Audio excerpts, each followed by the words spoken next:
સુરત શહેરના પાલ વિસ્તારમાં આવેલી હોટલમાં પતિએ પત્નીને મોતને ઘાટ ઉતારી હોવાની ઘટનાથી ચકચાર મચી ગઈ છે। પ્રેમ લગ્ન જીવનમાં ઝઘડા થતા હોવાથી હત્યા કરી હોવાની પતિની કબૂલાત।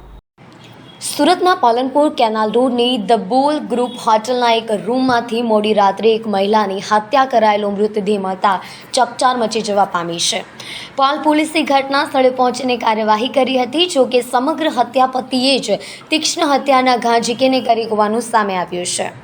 પાલનપુર ગામ નજીક આવેલા રોયલ ટાઇટેનિયમ કોમ્પ્લેક્સમાં હોટેલ ધ બોલ ગ્રુપમાં મોડી રાત્રે રૂમ નંબર 3માં પોલીસને વકીલાતનો અભ્યાસ કરતી નિશુ ચૌધરી નામની મહિલાની હત્યા કરાયેલી લાશ મળી આવી હતી। આ અરસામાં નિશુના પતિએ અડાજણ પોલીસમાં હાજર થઈ કબૂલાત કરી હતી કે બંને પ્રેમ લગ્ન કર્યા હતા। બંને વચ્ચે કેટલાક સમયથી ઝઘડો ચાલતો હતો, જેથી ગતરોજ તેઓ હોટલમાં રોકાયા, જ્યાં પત્નીએ ચપ્પુના એટલા બધા ઘા માર્યા કે પત્નીનું પેટ પણ ફાડી ગયું હતું। પાલ પોલીસે પતિ મનીષની પૂછપરછ હાથ ધરી છે। બંને પાલનપુર જકાત નાકાની વિદ્યાકુંજ સ્કૂલ પાસે રહેતા હતો। કયા કારણોસર ત્યાંથી માંડ 1 કિલોમીટરના અંતરે હોટલમાં ગયા। પ્રેમ લગ્ન કરનાર બંનેના પરિવાર વચ્ચે મતભેદ હોવાથી તેઓ વચ્ચે છૂટાછેડાને લઈને માથાકૂટ ચાલતી હતી।